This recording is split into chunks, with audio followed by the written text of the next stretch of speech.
संगीता लोकगीत चैनल में आप सबका स्वागत है। आज मैं आप सबके लिए भगवान राम सीता का एक सुंदर सा सोहर गीत लेके आई हूँ। सुनिए। अगर गीत अच्छी लगी तो लाइक कीजिए, कमेंट कीजिए, फुल वॉच करके देखिए। तो हम चलते हैं भगवान राम सीता जी का एक सुंदर सा सोहर सुनने के लिए। दुआरे से उठे राजा रामचंद्र, झपटी महल गाए, झपटी महल गाए हो माया। हम तऊ जाबई मधु बनवा हो, सीता के कैसे रखबिउ हो, सीता के कैसे रखबिउ हो माया।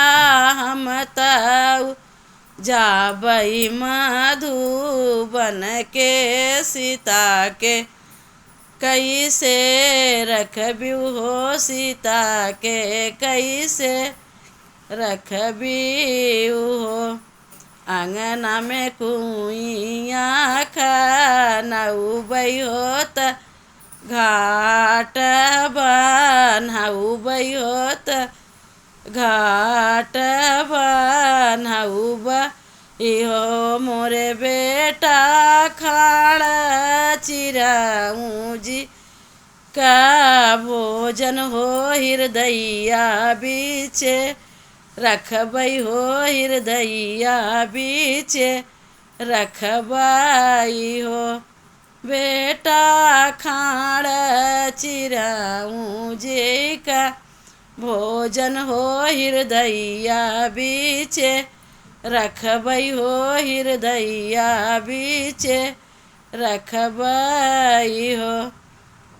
राम रसोइया सी तलारानी धीरे बोलिया, बोलई हो मधुर बोलिया, बोलाई हो पिया।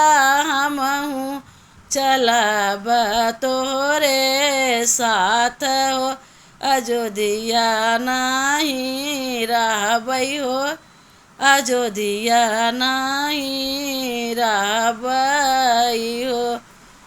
कहाँ प्रभु ससुर राजा दशरथ, सासू कौशल्या रानी, सासू कौशल्या रानी हो। सीता कहाँ पऊ ब्यूसर जूना हावन हो, वशिष्ठ मुनि का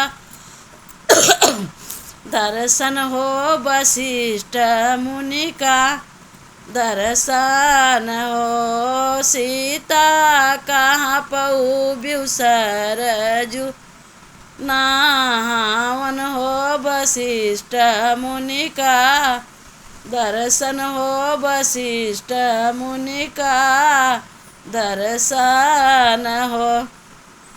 तजी देवै ससुर राजा दशरथ होत, सासू कौशल्या रानी, सासू कौशल्या रानी हो।